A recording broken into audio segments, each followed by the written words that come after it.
प्रिय विद्यार्थियों, आज हम प्रकाश में ही अवतल दर्पण और उत्तल दर्पण के बारे में कुछ प्रश्न हल करेंगे।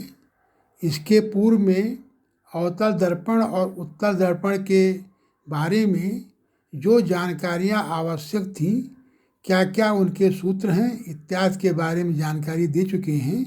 कृपया उन वीडियो को दोबारा रिवाइज कर लें तो आपको अच्छा रहेगा।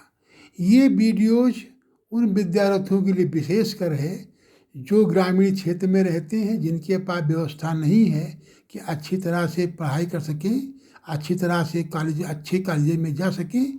स्पेशली उन विद्यार्थियों के लिए है। और साथ ही साथ जो हमारे अन्य विद्यार्थी जो बहुत अच्छे विद्यार्थी हैं, उनके लिए भी है कि वो इनको पढ़ करके टेस्ट कर सकते हैं कि उनकी स्थिति क्या है। तो आज हम कुछ प्रश्न हल करेंगे। कुछ प्रश्न हमारे अवतल दर्पण के होंगे, कुछ प्रश्न हमारे उत्तल दर्पण के होंगे। तो आप देखिए, पहला प्रश्न हम लेते हैं कि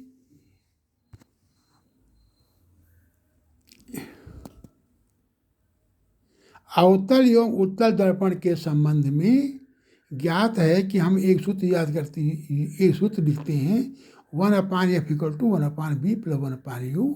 यो मैग्निफिकेशन इक्वल टू होता है HI/HO बराबर -b/u के।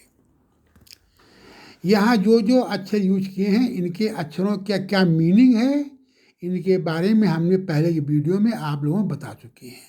पहला प्रश्न हमने उत्तल दर्पण अर्थात कॉन्वेक्स मिरर के लिए लिया है।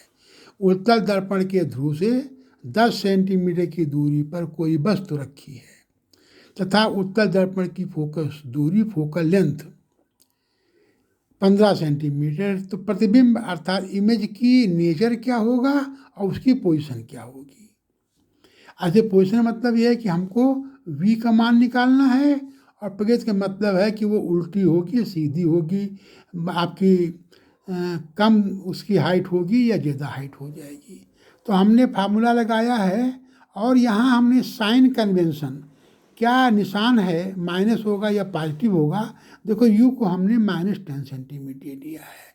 चित्रानुसार आप देखेंगे कि इंसिडेंट रे के विरुद्ध नापी जाने वाली दूरियां निगेटिव होती हैं, तो इसलिए हमारा u निगेटिव हो जाएगा। एफ हमारा पॉजिटिव है, क्योंकि एफ हमारा पॉजिटिव डायरेक्शन की दिशा में है। तो 1/f = 1/u + 1/b में u और v का मान रख करके इसको हल करते हैं, तो देखते हैं कि v की वैल्यू हमारी 6 सेंटीमीटर आती है। अर्थात b पॉजिटिव होने का मतलब ये होता है कि प्रतिबिंब हमारा काल्पनिक है, वर्चुअल है। इससे m की वैल्यू निकालिए अगर आप -b/u से, तो -6/10 = 0.6, अर्थात इमेज सीधी तथा डिमिनिश्ड होगी, घटी हुई होगी, और इसकी फोकल लेंथ से दूरी आपकी 6 सेंटीमीटर होगी। तो ये सवाल हमने कॉन्वेक्स मिरर से लिया है।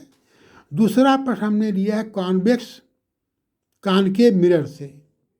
अवतल दर्पण जिसकी फोकस दूरी f जो है 8 सेंटीमीटर है, वस्तु की इमेज का प्रतिबिंब दूना बनता है। तो प्रतिबिंब की स्थिति ज्ञात करें। प्रतिबिंब इन्वर्टेड उल्टा बन रहा है, ये सवाल में दिया हुआ है। इसमें देखते हैं कि प्रतिबिंब उल्टा है, अर्थात यम हमारा मैग्निफिकेशन निगेटिव होगा, m = HI/HO से -2 होगा। इसलिए अगर आप इसको हल करेंगे तो m = -2 होगा, m बराबर फिर v/u से बराबर 2 के हो जाएगा, अर्थात v बराबर 2u के होगा। तो f = -8 सेंटीमीटर है। चिन्ह जो है, चित्रानुसार आप देखेंगे कि f का निशान निगेटिव लिया जाएगा।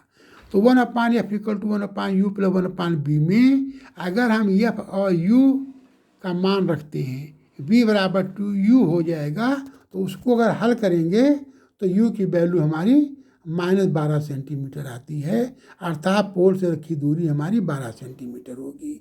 तो v की वैल्यू कितनी हो जाएगी? -24 सेंटीमीटर दूरी हो जाएगी।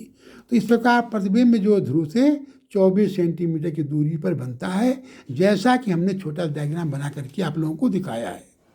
ऐसे सवालों की प्रैक्टिस करते रहिए। हाई स्कूल में फोकस दूरी निकालना, u और v का मान निकालना, मैग्निफिकेशन आपके सवाल आते हैं। तो इस प्रकार के प्रश्नों को हल करते रहिएगा, आपके अच्छे नंबर भी आएंगे। अब दर्पण के उपयोग क्या क्या होते हैं ये भी हम लोगों को थोड़ी जानकारी कर लेनी चाहिए। जब गाड़ी चलाते हैं तो गाड़ी पीछे कौन सी गाड़ियाँ आ रहे हैं उनको देखने के लिए कॉन्वेक्स मिरर का यूज करते हैं।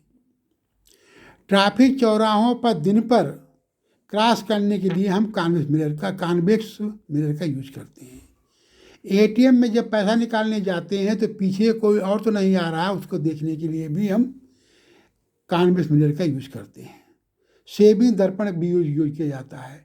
ईएनटी के यहाँ अगर हम जाते हैं आँख कान नाक गला दिखाने वाले डॉक्टर के पास, तो उनको कान के अंदर काफ़ी मैग्नीफाइड प्रतिबिंब देखने के लिए उनको दर्पण की आवश्यकता होती है। ऐसे दर्पण को यूज करते हैं कान पे मिरर को। समांतर प्रकाश किरणों के लिए भी हमको इसकी आवश्यकता होती है। अगर किसी कान के मिरर में कि फोकस पर कोई बल्ब रख दिया जाए तो फोकस से निकलने वाली किरणें जब उससे परिवर्तित होंगी तो समानांतर हो जाएंगी। सोलर सिस्टम में भी रिफ्लेक्शन के लिए इसको हम यूज करते हैं। तो इस प्रकार से देखा जाए कि हमारे दर्पण का दैनिक जीवन में काफ़ी महत्व है। अर्थात हमको दर्पण के बारे में काफ़ी जानकारी मिल चुकी है और इन पर आधारित काफ़ी प्रश्नों को हमने हल किए हैं। कृपया विद्यार्थियों ऐसे प्रश्नों को निरंतर हल करते रहिए। इन्हीं शुभकामनाओं के साथ धन्यवाद।